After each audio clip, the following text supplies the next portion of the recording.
찬양 감사합니다. 하나님께서 영광을 받아주셨을 줄 믿습니다. 말씀입니다. 사무엘하 20장 1절 2절 말씀입니다. 사무엘하 20장 1절 2절 말씀. 마침 거기에 불량배 하나가 있으니 그의 이름은 세바인데 베냐민 사람 비그리의 아들이었더라. 그가 나팔을 불며 이르되 우리는 다윗과 나눌 분깃이 없으며 이새의 아들에게서 받을 유산이 우리에게 없도다. 이스라엘아 각각 장막으로 돌아가라 하며 이에 온 이스라엘 사람들이 다윗 따르기를 그치고 올라가 비그리의 아들 세바를 따르나 유다 사람들은 그들의 왕과 합하여 요단에서 예루살렘까지 따르니라. 아멘. 오늘은 사무엘하 20장 1, 2절 말씀을 본문으로 각각 장막으로 돌아가라 라는 제목으로 함께 은혜를 나누도록 하겠습니다. 왕이 반란을 진압하고 다시 성으로 복귀할 때 왕을 모시고 가는 백성들에게 모두 자기 집으로 돌아가라 라는 소리가 들렸습니다. 돌아가라요? 왕을 따르는 중에 이런 말이 들리면 어떻게 하시겠습니까? 자, 지난주까지는 왕을 모셔드리는 일에 대해서 나누었습니다. 이번 주부터는 왕을 따르는 일에 대해서 나누려고 합니다. 누구를 따르고 어떻게 따를지를 살피는 겁니다. 자, 왕을 따르는 일은 무엇을 말하는 걸까요? 왕을 따를 때 무엇이 필요할까요? 오늘은 이것을 살필 텐데 오늘 이 말씀을 전하고 들을 때 우리에게 하나님의 크신 은총이 함께 되길 바랍니다. 그래서 온전히 왕을 따를 수 있는 귀한 사람들이 되기를 바랍니다. 세 가지로 오늘 말씀을 전합니다. 첫 번째는 가치 추구입니다. 이것은 어떤 가치를 추구할 것인가 하는 것을 말합니다. 자, 이스라엘 백성들이 반역을 극복하고 왕을 따르는데 그만하고 집으로 돌아가라 라는 말이 들렸습니다. 1절입니다. 마침 거기에 불량배 하나가 있으니 그의 이름은 세바인데 베냐민 사람 비그리의 아들이었더라. 그가 나팔을 불며 이르되 우리는 다윗과 나눌 분깃이 없으며 이새의 아들에게서 받을 유산이 우리에게 없도다. 이스라엘아 각각 장막으로 돌아가라 하매. 이때 세바라는 자는 다윗과 나눌 분깃이 없으며 받을 유산도 없다라고 하면서 백성들의 마음을 뒤흔들어 놓았습니다. 이때 백성들은 큰 혼란에 빠지게 됩니다. 지금 왕이 반역을 진압하고 다시 복귀하는 중입니다. 그때 백성들은 다소 문제가 있었지만 나름대로 그것을 극복하면서 다시 왕권을 세우고 왕과 함께 도성으로 나아가는 중이었습니다. 이들은 다윗이 다시 왕으로 복귀하게 되면 그의 신하로 백성으로 새롭게 시작할 수 있다고 생각했습니다. 그리고 그때 자신에게 돌아올 분깃을 생각하고 다윗을 왕으로 섬겼을 때 자신들이 가질 수 있는 유산 또한 염두에 두었습니다. 그런데 갑자기 나타난 세바라는 사람은 다윗과 나눌 분깃이 없고 받을 유산도 없다라고 하면서 나팔을 불어 제꼈습니다. 그 불어대는 나팔 때문에 정신이 나갔는지 이스라엘 사람들이 왕 따르기를 그치고 말았습니다. 2절입니다. 이에 온 이스라엘 사람들이 다윗 따르기를 그치고 올라가 비그리의 아들 세바를 따르나 유다 사람들은 그들의 왕과 합하여 요단에서 예루살렘까지 따르니라. 유다 사람들은 계속하여 왕을 따랐지만 이스라엘 사람들이 그만 왕 따르기를 그쳤습니다. 이에 온 이스라엘 사람들이 다윗 따르기를 그치고. 이때 이스라엘 사람들은 심각한 가치 판단의 혼란을 겪게 됩니다. 저들은 그 극심한 혼란 속에 금방 분별력을 잃고 말았죠. 결국 저들은 세바의 이간질에 넘어가 왕 따르는 일을 그치게 되었습니다. 이렇게 왕 따르는 일을 중단하게 된 중심에는 바로 저들의 가치 체계가 있었습니다. 이스라엘 사람들은 이권을 자신들이 추구할 가치로 여겼습니다. 그래서 결국 저들은 이권을 따라 왕 따르기를 그치게 된 겁니다. 이렇게 사람은 자신이 추구하는 가치를 따르게 됩니다. 그것이 이스라엘 사람들의 경우처럼 이권이라면 그 이권을 따르게 되는 겁니다. 이것이 부정할 수 없는 사람의 현실입니다. 자, 이권. 이권이 무엇이기에 그렇게 소중한 왕도 버리고 따르는 걸까요? 자, 이권은 이익, 재산, 물질, 쉽게 말하면 돈과 같은 겁니다. 자, 이권은 정말 우리 생에 필요로 하는 것이고 많은 것을 누리게 합니다. 풍요 속에 여유로움, 온갖 즐거움 많은 것을 이제 누리게 합니다. 그리고 삶의 그 많은 가능성으로 나아가기도 합니다. 그래서 이거는 우리 인생의 절대처럼 여겨지기도 합니다. 이스라엘 사람들은 이 이권을 자신들이 추구할 궁극적인 가치로 보았습니다. 저들은 자신에게 있는 그 열목을 포기하지 못했습니다. 그래서 이들은 매번 기회가 있을 때마다 이 이권을 위해 반역을 일으키게 되었습니다. 압살롬이 이들의 마음을 어루만져 주면서 이권을 챙겨주겠다고 했을 때 이들은 압살롬과 함께 반역의 세력이 되었었습니다. 그리고 지금 세바가 다윗에겐 이권이 없다고 하자 세바에게부터 이제 그를 이제 따르고 있습니다. 이들 이스라엘 사람들은 이렇게 이권을 따라가며 언제든지 자신의 왕도 바꿀 수 있는 그런 사람들입니다. 그런데 문제가 있습니다. 문제는 세바 그가 불량배입니다. 자, 1절 다시 봅니다. 마침 거기에 불량배 하나가 있으니 그의 이름은 세바인데 베냐민 사람 비그리의 아들이었더라. 마침 거기에 불량배 하나가 있으니 세바입니다. 세바라고 불량배는 벨리야알이란 이런 말로 없이를 뜻하는 벨리 그리고 같이 있다를 뜻하는 야알이란 뜻이 합쳐진 그런 합성어입니다. 그래서 이 말 불량배라는 말은 가치 없다라는 그런 뜻입니다. 그러니까 무가치함을 말하는 겁니다. 바로 이 무가치한 자가 불량배 세바입니다. 그런데 이스라엘 사람들은 자신의 왕 다윗을 버리고 그 무가치한 세바를 자신의 왕으로 따르게 된 겁니다. 그때 이 이스라엘 사람들은 아주 중요한 가치 판단의 오류를 범하고 있습니다.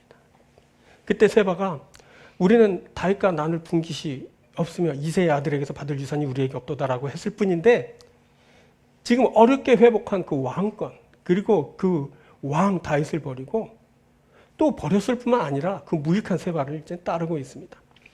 이렇게 가치를 제대로 분별하지 못하면 참된 가치를 버리고 무가치한 것을 따르게 됩니다.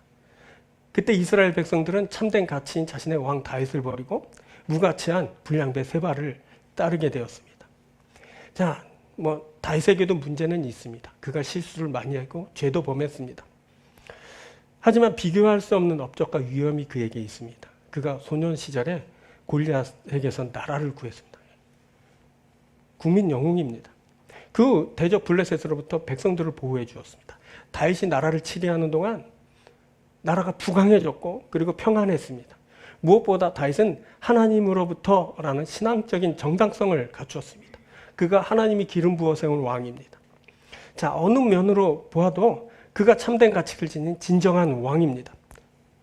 그럼에도 나팔을 불며 거짓 정보를 떠들어대는 무가치한 불량배 그 헛소리에 이스라엘이 넘어갔습니다. 어떻게 이럴 수 있을까 하지만 이런 일은 오늘날에도 많이 일어납니다.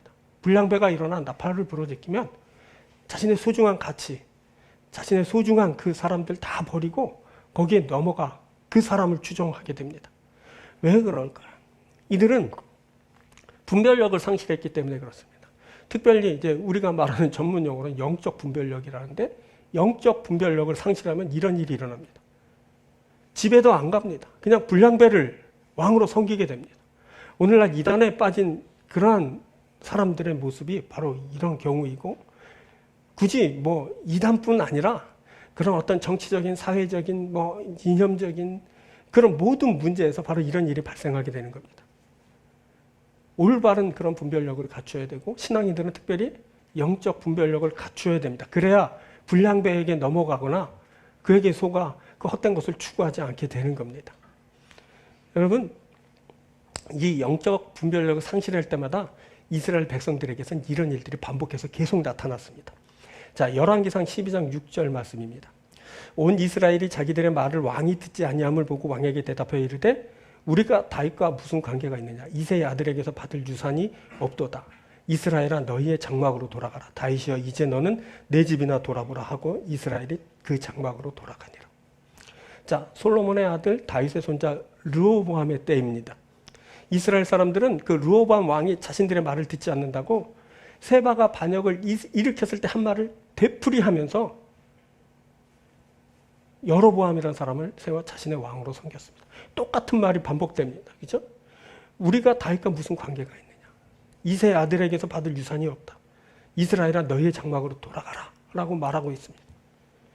불량배의 말인데 잊혀질 만도 한데 그 말은 계속해서 인용해서 사용되고 있었던 겁니다. 그렇죠? 결국 나라는 남북으로 갈라지게 됐습니다. 그렇죠? 분열됐고 이스라엘 사람들은 다윗의 왕권을 잇는 그 왕통을 이제 섬기지 못하게 되었습니다. 자, 이런 겁니다. 불량배들이 나타나서 계속해서 한 말은 어떻게 저럴 수 있지? 어떻게 저런 것을 따를 수 있지? 어떻게 저런 말이 또 사용되고 있지? 하는데 계속해서 재사용되고 있고 계속해서 또 따르는 사람들이 있고 넘어가서 속임을 당하고 무가치한 인생을 만나게 되는 사람들이 많이 있게 되는 겁니다. 자, 근데 이 불량배 하는 말을 한번 잘 보세요. 너무너무 단순한데 거기 다 넘어갑니다. 단순해서 아마 더 잘 넘어가는 것 같습니다. 자, 지난주에도 말씀드렸듯이 이 불량배들이 하는 건 아주 뻔합니다. 제일 먼저 하는 것이 뭐냐면 백성들의 피해의식을 조장합니다. 네가 손해본 거야. 지금 너 억울하게 피해를 당하고 있는 거야. 이걸 조장하는 겁니다. 그래서 불이익을 당하고 멸시받고 있다는 것을 막 부각시킵니다. 핍박 현실을 부각시키는 겁니다. 오늘날 기독교계에도 그런 일이 많이 일어나요. 핍박받는. 옛날에 예수님이나 고난받는 종이었지. 그죠? 근데 그리스도인도 어느 정도 핍박받는다는 생각을 합니다. 이 세상에서. 그렇지만 이런 것을 크게 강조하면서 부각시키는 겁니다. 그게 뭐냐? 거대 음모론을 만들어내죠. 그리고 막 불안을 조장해냅니다. 뭐라고 말하면 이대로 가면 너희들은 멸망받는다. 넌 지옥 간다. 이러는 겁니다. 강조합니다. 그래서 분노를 일으켜서 그 분노를 바로 동력으로 사용하는 겁니다. 그 동력으로 뭘 하게 하냐면 왕을 반역하게 하는 겁니다. 하나님을 반역하게 하는 겁니다. 그게 그겁니다. 하나님을 말하는 것 같지만 하나님을 반역하게 합니다. 자기를 추종하게 만드는 겁니다. 그게 바로 불량배들이 하는 일입니다. 그래서 결국 불량배가 떠들어대는데 뭐가 있는지 아십니까? 분열이 있는 겁니다. 왕과 분열이 있는 겁니다. 기존의 세력과 분열이 있는 겁니다. 이렇게 분열이 일게 되면 자 보십시오. 잠언 16장 27절이 그걸 말합니다. 불량한 자는 악을 꾀하나니 그 입술에는 맹렬한 불 같은 것이 있느니라. 패역한 자는 다툼을 일으키고 말쟁이는 친한 벗을 이간하느니라. 불량한 자 벨리알은 맹렬한 불 같은 악으로 나라를, 교회를, 사회를 분열시킵니다. 그렇죠? 친한 벗을 이간하느니라 이렇게 말합니다. 자, 이에 대해서 하나님은 어떻게 말씀하셨을까요? 하나님의 법은 어떻게 말하고 있는 거? 하나님의 법은 아주 엄중했습니다. 옛날부터 그랬는데 그 옛날 신명기 때의 말씀입니다. 모세가 이렇게 말하는 13장입니다. 신명기. 너희 가운데서 어떤 불량배가 일어나서 그 성읍 주민을 유혹하여 이르기를 너희가 알지 못하던 다른 신들을 우리가 가서 섬기자 한다 하거든. 15절입니다. 너는 마땅히 그 성읍 주민을 칼날로 죽이고 그 성읍과 그 가운데 거주하는 모든 것과 그 가축을 칼날로 진멸하고 또 그 속에서 빼앗아 차지한 물건을 다 거리에 모아놓고 그 성읍과 탈취물을 전부를 불살라 내 하나님 여호와께 드릴지니 그 성읍은 영구의 폐허가 되어 다시는 건축되지 아니할 것이라. 자, 너희 가운데서 어떤 불량배가 일어나서 벨리알입니다. 벨리알이 일어나서 뭘 한다고요? 유혹하여 다른 신을 섬기자 하면 그 성읍 주민 그리고 가축까지 다 진멸하고 물건 또한 불살라 하나님께 드리라 그랬습니다. 그래서 그 성읍이 다시는 건축되지 못하게 하라라고 했습니다. 완전히 진멸하라는 그런 엄중한 말씀입니다. 이렇게 하나님의 법은 불량배 벨리알에 대해서는 아주 단호했습니다. 왜 그러냐면 그가 편을 가르고 하나님을 따르지 못하게 하기 때문에 그렇습니다. 신앙의 근국은 하나님을 따르는 것이고 하나님의 말씀의 근국은 하나님을 온전히 알고 따르는 것인데 바로 이 불량배가 편을 가르면서 하나님을 따르지 못하게 하고 자기 추정대로 만들어 놓기 때문에 그렇습니다. 그래서 결국 다른 것에 대해서는 하나님이 다 허락하거나 이해하거나 뭐 너그럽거나 하지만 이것에 대해서는 아주 단호했습니다. 여러분 우리가 알아야 될 것은 이겁니다. 불량배 그거는 우리의 입장에서 보면 무가치한 자라는 겁니다. 벨리알 그 자체가 무가치하다라는 뜻이고 그는 무가치한 자입니다. 그래서 그가 가져오는 것은 뭐냐? 무가치한 것을 가져옵니다. 하나님은 우리에게 가치 있고 의미 있는 것을 가져옵니다. 그의 나라를 가져오고 그의 의를 입혀주시고 그의 기업을 얻게 하고 그의 백성이 되게 하지만 벨리알 이 세바 같은 자들은 나팔을 불어대고 큰 이익을 줄 것처럼 말하지만 결국 무가치한 것을 가져오게 되는 겁니다. 우리가 이것을 분별해야 됩니다. 그리고 단호히 떨쳐내야 됩니다. 우리가 오늘 큰 질문 하나를 받습니다. 그게 뭐냐면 너희가 추구하는 가치가 무엇이냐 하는 겁니다. 너는 어떤 가치를 추구할 것인가? 라는 질문을 받습니다. 여러분, 이것을 여러분에게 한번 진지하게 물어보시기 바랍니다. 지금 물어보십시오. 그리고 답하십시오. 내가 과연 무엇을 따를 것인가? 어떤 가치를 따를 것인가? 결정하고 결단하시기 바랍니다. 불량배 벨리알의 소리를 떨치고 진정한 가치인 우리 왕 하나님을 섬기고 따르기를 주의 이름으로 축원드립니다. 자, 두 번째는 관계 형성입니다.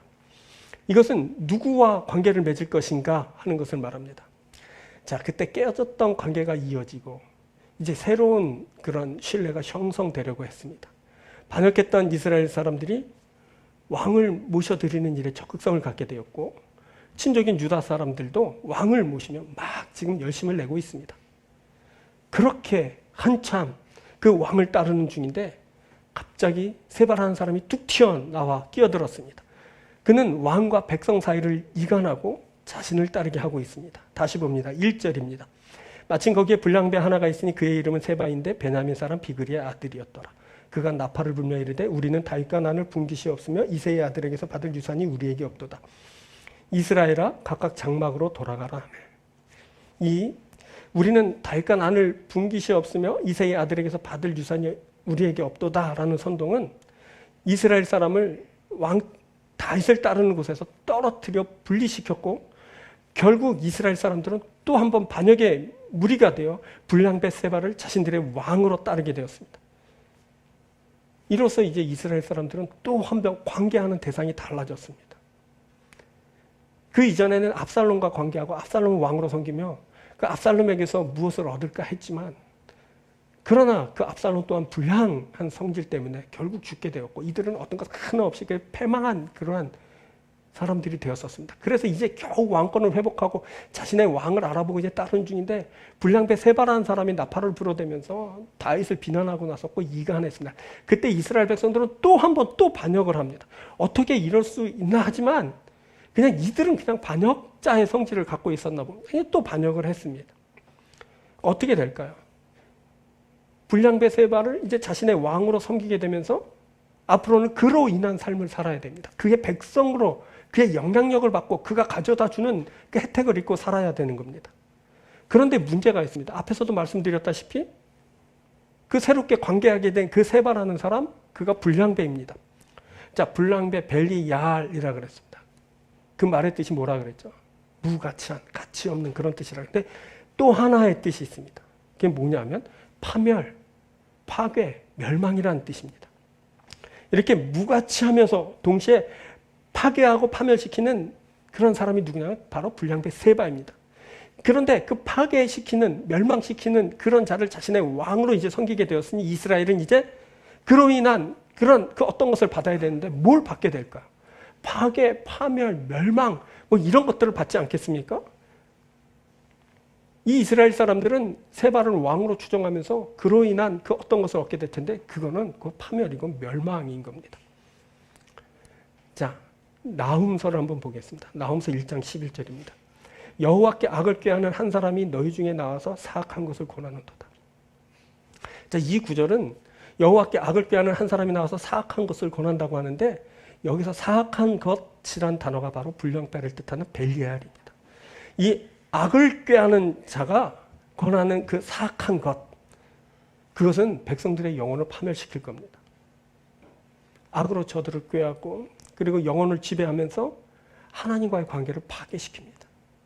하나님과의 관계가 파괴된 저들은 사악한 것, 즉 불량배에게 속하게 되고 결국 저들은 하나님을 떠나 그 멸망당하게 되는 결과를 맞게 되는 겁니다. 자, 여기 나훔에 이어지는 말씀 13절입니다. 이제 내게 지은 그 멍에를 내가 깨뜨리고 내 결박을 끊으리라. 이 불량배인 사악한 것을 권하는 자는 주의 백성에게 멍에를 지워 그들을 지배합니다. 그렇죠? 결박으로 그들을 결속했습니다. 하지만 야훼께서는 그것을 깨뜨리시고 그 결박을 끊으실 거라고 합니다. 그리고 그래서 진멸된 악인은 다시는 이제 백성들 가운데로 이제 다니지 못하게 됩니다. 그가 다시는 내 가운데로 통행하지 아니하리로다. 이 말은 통행하지 아니한다는 건 더 이상 백성들에게 접근하지 않고 관계하지 못하게 된다는 겁니다. 이제 백성들은 이제 하나님과의 관계를 회복하고 이제 하나님으로부터의 귀한 은혜 입은 자로서의 그런 삶을 살게 되는 겁니다. 자, 여기서 중요한 것이 하나 있습니다. 그것은 뭐냐면 악을 꾀하는 사악한 것을 권하는 자, 즉 불량배에 의해 편이 생기고 분열이 일 때 나는 누구와 관계하느냐 하는 문제입니다. 자, 시편 101편에서 다윗이 이렇게 말합니다.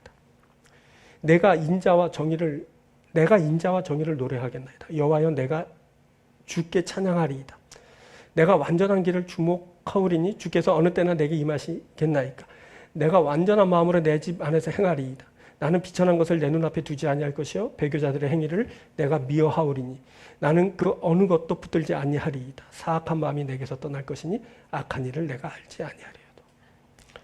다윗은 여기서 2절에서 뭐라고 말하냐면 완전한 길, 완전한 마음을 말하면서 그것을 내가 바라보고 즉 주목하고 그것을 내가 행할 것이라고 합니다. 그리고 이어지는 3절에서는 이와 대비되는 비천한 것을 말하면서 그것을 내 눈앞에 두지 아니할 것이라고 합니다. 여기서 비천한 것이 바로 벨리알입니다. 불량한 그것입니다. 다윗은 온전하고 흠없는 그것을 바라보고 불량한 것을 자신의 눈앞에 두지 않겠다고 합니다. 그리고 뭘 말하냐면 배교. 이 배교는 뭐냐면 하나님을 떠나는 것을 말합니다. 배교 즉 하나님을 떠난 자들의 행위를 미워하고 그리고 배교하는 그 어떤 것도 붙들지 않겠다고 합니다. 그래서 사악한 마음에서 자신이 온전히 떠나게 될 것이라고 합니다. 다윗은 이때 한 것은 뭐냐면 자신을 파괴시키고 멸망시키는 하나님을 떠나게 해서 궁극엔 자기가 그 악한 것과 관계하면서 결국 그 멸망하게 될 것을 이제 알아차리고 그것을 이제 경계하는 모습을 이제 그가 나타내고 있었던 겁니다.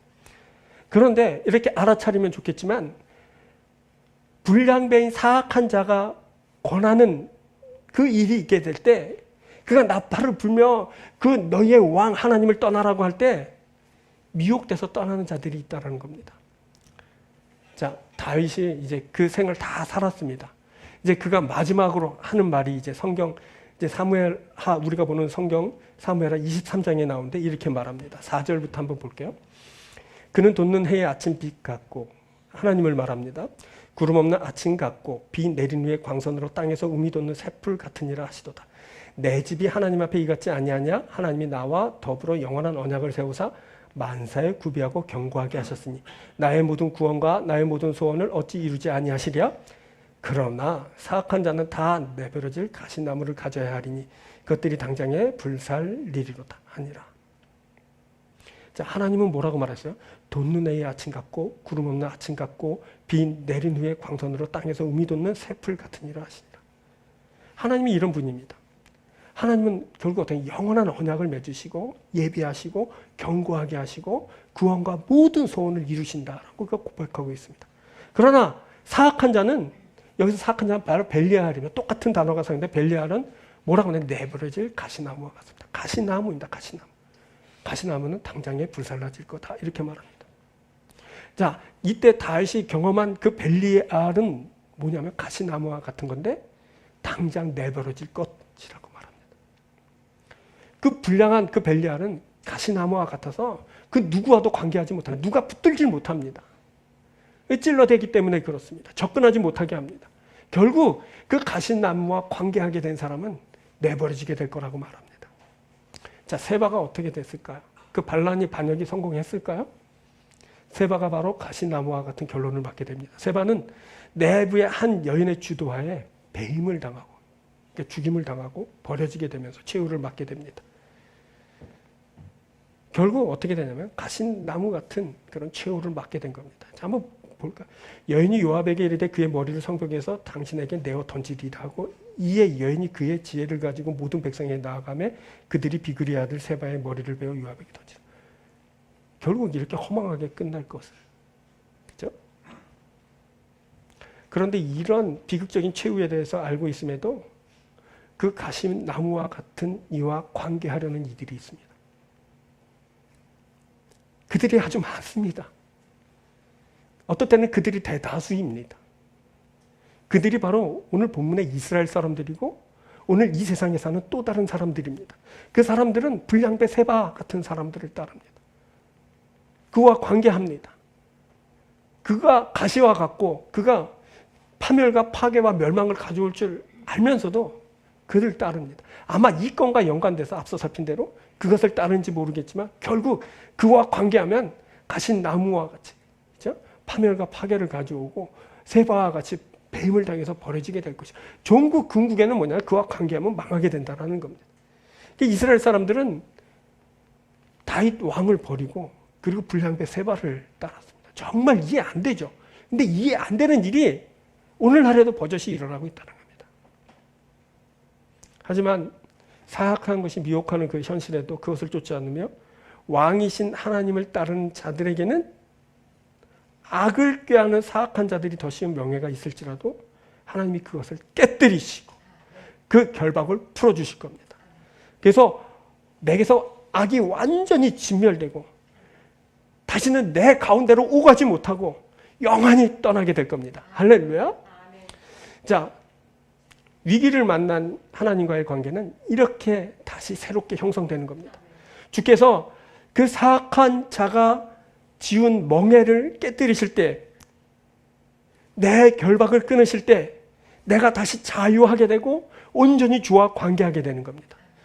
사랑하는 여러분, 정체성을 분명히 하시기 바랍니다. 우리는 하나님의 사람들입니다. 이 말은 뭐냐면 하나님과 관계하는 사람들이라는 겁니다. 하나님의 은혜를 입고 하나님의 축복을 받을 사람들이라는 겁니다.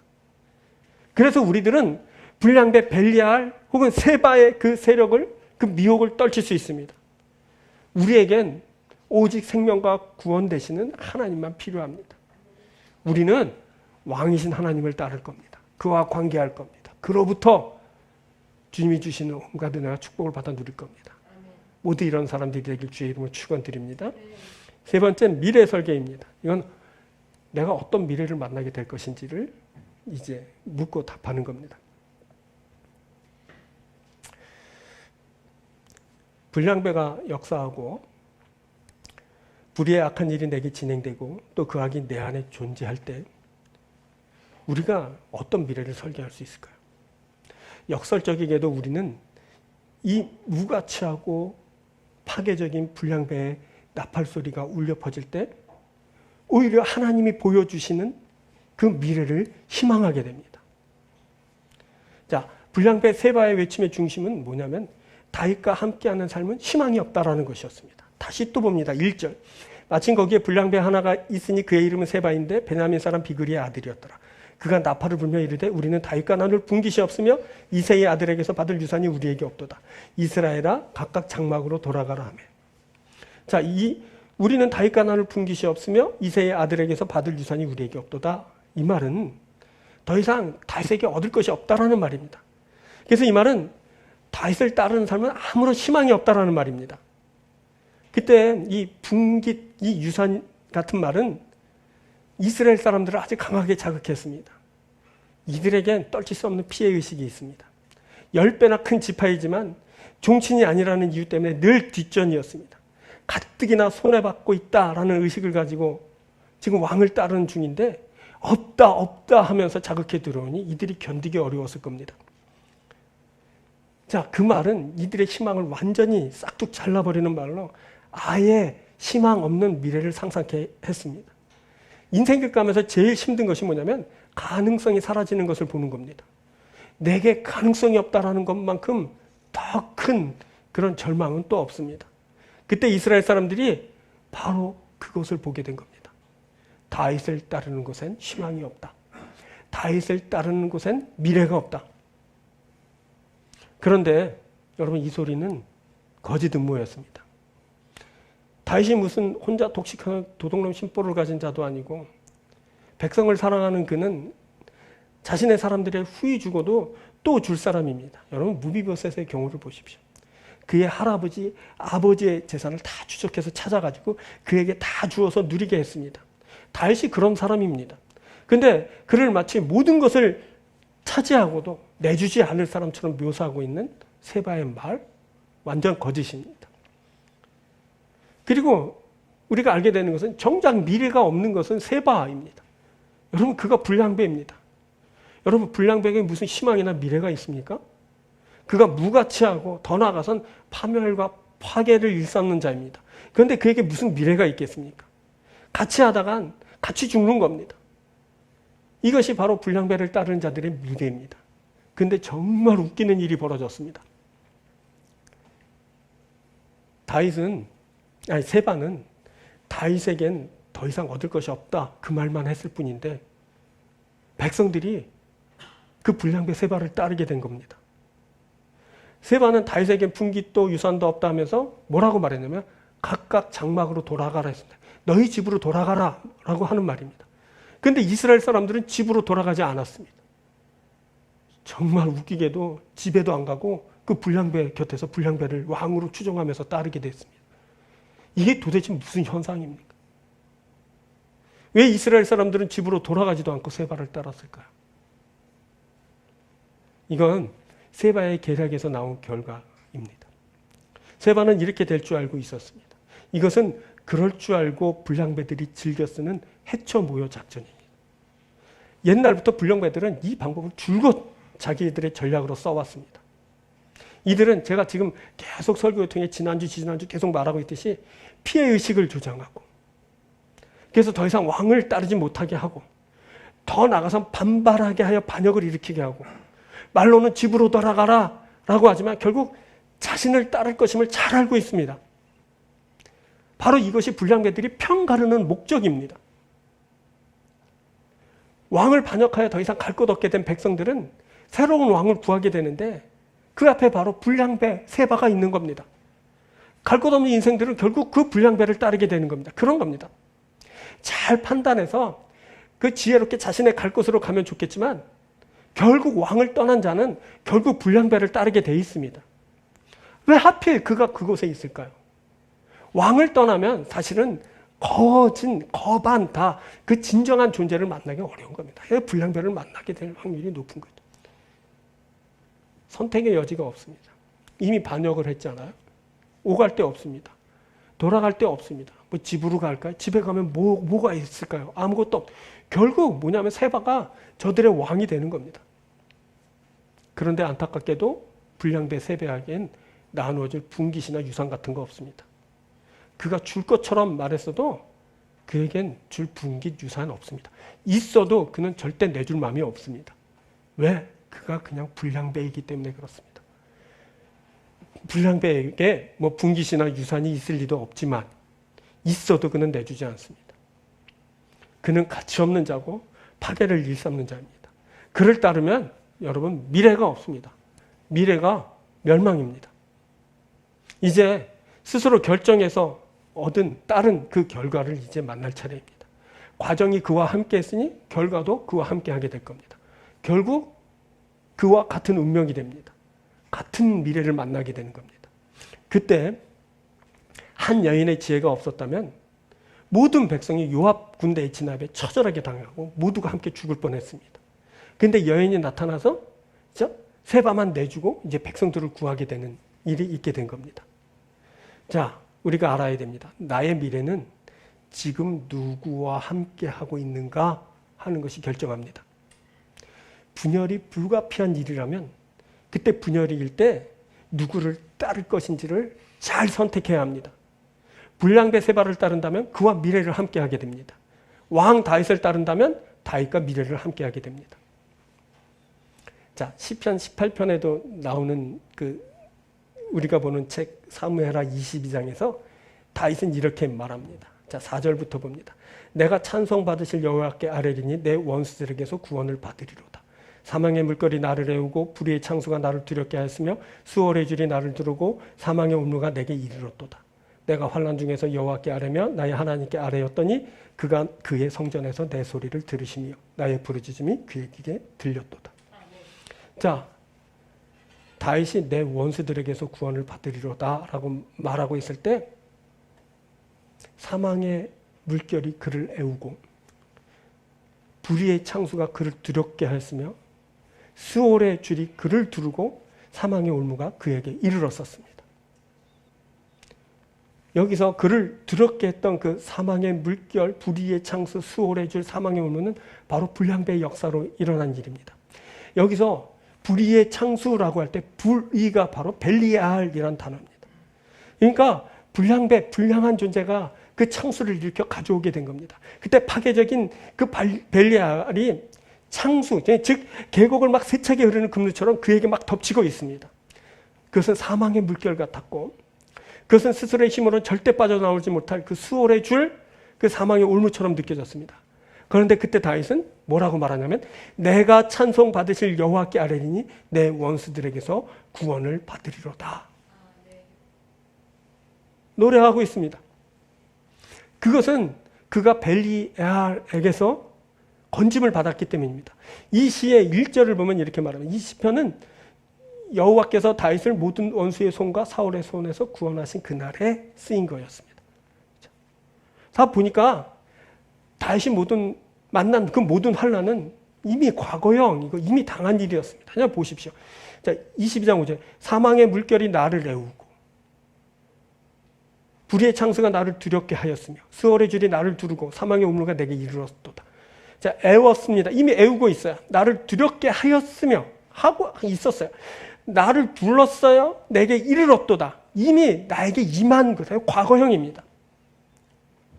그리고 여기 사망의 물결, 불의의 창수, 수월의 줄, 사망의 올무와 대비되는 이 표현들을 한번 보십시오. 자, 나의 반석, 나의 요새, 나를 위하여 나를 건지시는 자, 내가 피할 나의 반석의 하나님, 나의 방패, 나의 구원의 뿔, 나의 높은 방패, 피할 나의 피난처, 나의 구원자. 엄청난 것이 느껴지지 않습니까?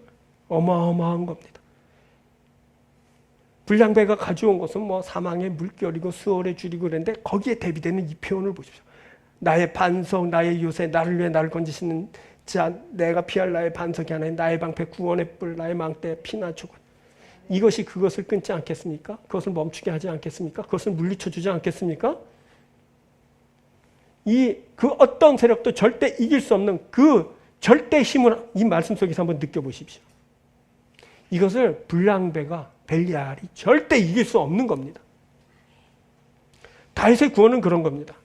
그가 환난을 안 당한 것이 아닙니다. 환난을 당했으니 거기서 건짐을 받고 구원을 받은 것이 아니겠습니까? 그런데 그가 당한 환난은 어마어마한 것이었습니다. 막 사망의 물결이고 불의의 창수고 수월의 줄이고 사망의 울무입니다. 이것은 절대 그 혼자 스스로 풀 수 없고 해칠 수 없는, 극복해낼 수 없는 그런 일이었습니다. 그런데 하나님과 함께 하게 될 때 그 모든 것이 해결됐는데, 그 하나님은 보십시오. 반석이고 요새고 건지는 자고 반석이 하나님이고 방패고 구원의 뿌리고 높은 방패고 피난처고 구원자.